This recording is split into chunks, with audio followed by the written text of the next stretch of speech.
treći u nizu u ovoj seriji seminara koje organizujemo i posvećen je ljudskim resursima.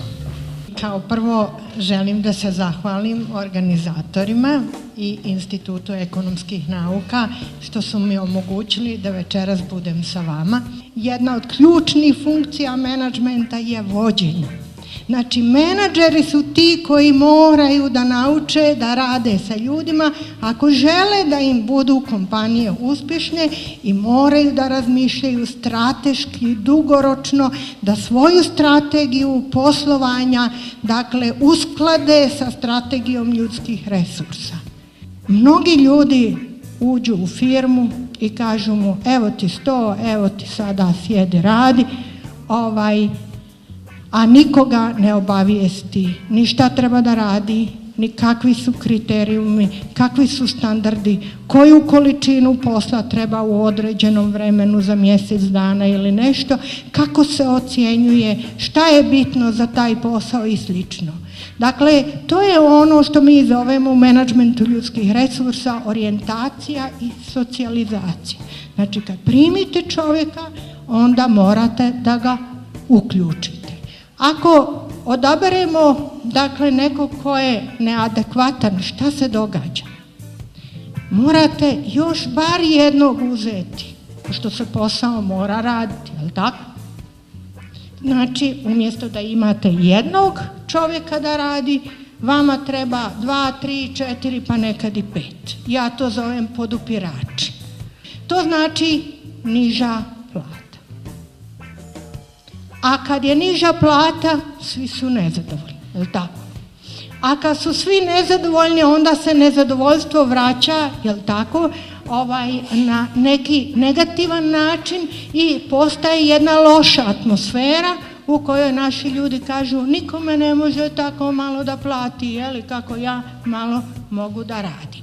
Znači, selekcija je taj prvi korak i ona je, dakle, važna ne samo zato za produktivnost, nego je važna za međuljudske odnose.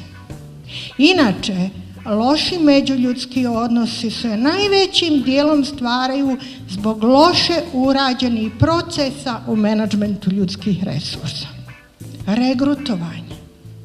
Mi imamo smiješnu situaciju, imamo mnogo nezaposlenih, a uglavnom primamo samo ili imamo samo jednog kandidata koji nam je kum ili komšija ili prijatelj preporučio. Je li tačno? Dakle, bar 5-6 kandidata da imate. Pa da znate ako primite kumovog onog kandidata, da on najlošiji između tih 5. Da znate koja je vaša cijena toga što ste učinili nekom uslugu. A često su promašaji i greške koje su tu naprave neprocjenjive i često nikakav ugovor i posao ne može da namiri te štete koje možete imati. Na kraju i štete za samu tu osobu. Jer ako ljudi rade poslove koje ne znaju, koje ne vole, dakle, veoma su velike šanse od povreda na radu, od bolesti, od frustracija, od stresa. Vi njemu niste učinili dobro.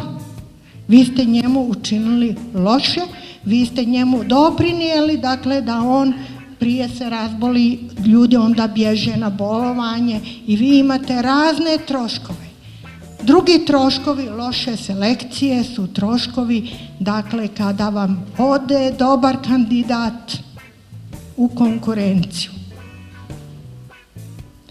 Ako ste propustili dobrog kandidata, a on ode tamo, konkurencija je jača od vas. Ako ste još primili lošeg, pa imate troškove, jer ne možete nekoga obučiti ko nema sposobnosti.